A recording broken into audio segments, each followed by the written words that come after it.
I think I'm live, but I'm not sure because it is still. Okay, now I'm live. Never know nowadays. It just looks like it's circulating. Um, Excited to come on here because I'm feeling a little excited and fired up with this new moon today. I don't know about you guys, but we have a new moon in Taurus. That's not why I'm coming on, but I just got done teaching a class on it and what it's all about. But it kind of spurred me into this topic that I want to share. And it's kind of, I'm probably get a little flack for it for letting go of the love and light mentality.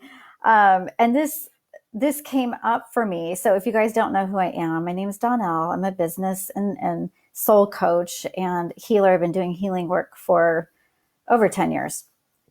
And just recently, it came into my awareness that there still is a belief floating around out there that if we blast enough love and light to people or send enough like healing energy to somebody, that we're actually going to be able to heal them. And I am an energy healer for a living. So let me just say that first and foremost.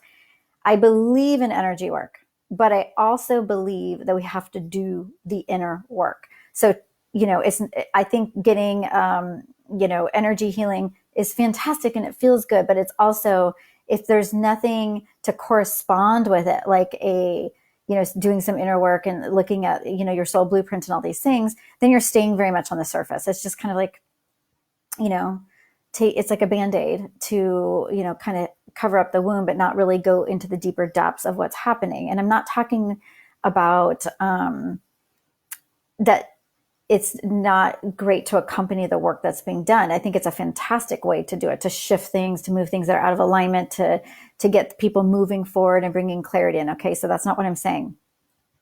But what I am saying, which prompted me to do this talk today, is because recently I had a client and was going through one of my programs, and it was really interesting because she sent me an email and she was frustrated because she thought that, this was going to help, heal her, like this class that she was going through of mine. And I share this with you guys because, one, I believe that probably more than just myself has gone through this before, but we need to bring light to this area. And essentially, she wanted to be, healed, but she hadn't done any of the classes and she hadn't done any of the deeper inner work that I facilitate so that people can get to the level of awareness to see what is blocked, what's been happening, throughout their lives that is causing them to show up in a certain way, right? And I realized that there is still this mentality of people thinking that healing is just going to like fix them. It's like, fix me, do the work for me. And it's like, no, that's not how this works. A true healer that's coming from a high level of expertise and integrity is going to lead you to your own information, to your own epiphanies. And as a healer, I facilitate quantum leaping through, but first they have to have the awareness, like I'm able to move and shift things in somebody's energy field, but there has to be them, coming to connection with what it has been that's blocking them. And so the reason, I said this whole thing about love and light too, is because there's been this like whole new age thing of like, oh, let me just like, send this energy or do these things. And it's like, no.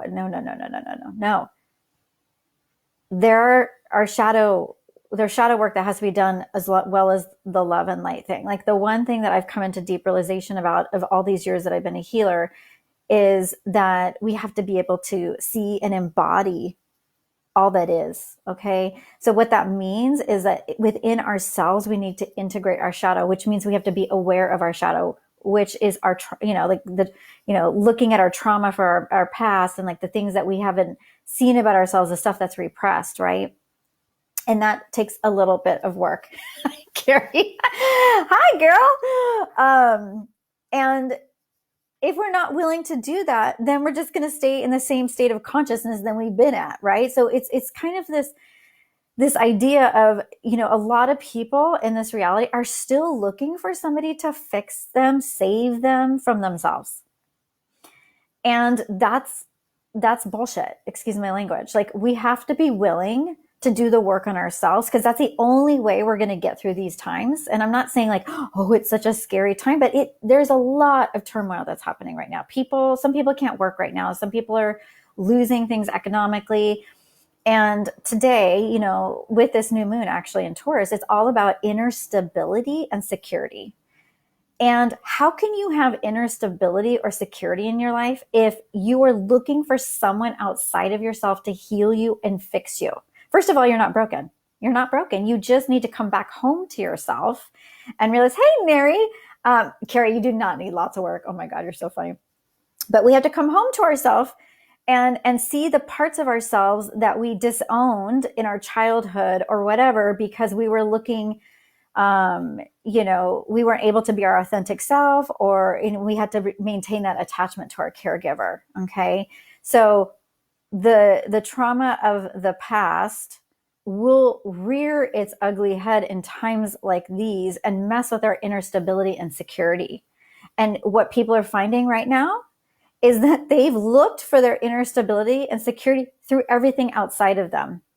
If I have this bank account, if I have this, if I have that, it's like, oh my God, when are we going to realize, like, yes, those things are nice. I love all those things. I'm all for abundance. But at the same time, nothing is going to make you feel safe unless you feel it within yourself. Okay. And you have to be willing to do the work. And it doesn't have to be terrible. I love facilitating experiences for my clients where they may cry sometimes and then they're going to be laughing hysterically another time, because there's everything. And that's what I'm talking about, the embodiment of, it's not all just light. Like, we have darkness too. And darkness is not a scary, bad thing. You can't experience the full range of emotions, by the way, if you're never willing to allow yourself to be angry, for instance. Like, let's just say you're angry about something and there's like this little voice inside of you from all this like new age BS that's like, oh, I can't be angry. Like, that's not good. Like, I should turn that into something else. And what? Be angry and let it move through your body and then transmute it to something lighter. Like, once you've experienced the energy, this is part of being human. I am so you can probably tell, I'm just like so fired up about this, because there's a lack of taking responsibility for who we are and what we're all about. And our world needs to shift and change, and we need to be more aware of who we are and how we're showing up. And that way we can be happier and thrive. And can you thrive during times like this? I believe you can. It's not just about being happy when circumstances are all perfect outside of us. Because if you find your inner resiliency and your truth of who you are, you'll know how to process the stressful, extenuating external circumstances outside of you, right? You'll know how to come back to your center, your truth, and you will know how to shift heavier energies into something lighter, which is called like transmuting or alchemizing something. And then from there, you can take situations like we're in this day and age, and still find joy and happiness. Because, and the reason I bring this up is because I really feel like it's time now more than ever for us to do these things and to not just perpetuate this fantasy that everything's like a-okay, that like there's not stuff that's happening on this planet that's like dark and gross. And that when you are going to do the work on yourself, and whether you have somebody guiding you, like a practitioner, a healer, leader, teacher, mentor, whatever it may be, that you realize like part of your commitment and connection to doing that is that you're willing to show up for yourself, that you are willing to sit in the discomfort of uncertainty and not knowing, so that you can have the huge breakthrough that promises. Because I will tell you, anytime I've been with my clients and they've sat through, whether it's divorce, losing their jobs, money issues, health issues, you name it, I've seen it all. That when they sit in the discomfort and they come into relationship with their inner self and start to love those parts of themselves that they have like not paid attention to, that has probably created in some ways these extenuating circumstances in their life so they can come back home to themselves, right? Then I see them going from the discomfort of what is and shifting and growing stronger day by day and more centered and more resilient. And then stepping into the possibilities of what can be, right? To the miracles that exist if we go through this discomfort, right? And right now we are in discomforting times. I can't say it any easier than that, right? We are in some stuff. So if you are still buying into this false narrative that healing is because you're broken or you need to be fixed, and then you're going to put your power into somebody else, I highly, highly implore you and encourage you to bring your power back to yourself. Find somebody that will hold you in the light of possibility and with massive integrity that will sit with you and do the work with you to help you come back home to yourself. Okay? Because then and only then, if you work with all the trauma and the shadows and all the stuff that I just mentioned, then you come to this place of more wholeness. And that's what we all want. That's what we need more on this planet, is people that are operating from their full entire soul, blueprint and essence of who they be, and loving themselves and spreading that energy to other people. So that's like the new way I see that healing can help us, because we will then, from our love, fight for what we believe in. Not turn a blind eye to some of the stuff that's happening on this planet, but like really, truly show the fuck up, right? For ourselves and for our families and our community, to do the things that we need to do to change this world. And I think I'll leave it at that. Now that I just cursed on Facebook. Sorry, I just felt that F-bomb. It just needed to come out. Sometimes you just got to get an F-bomb out.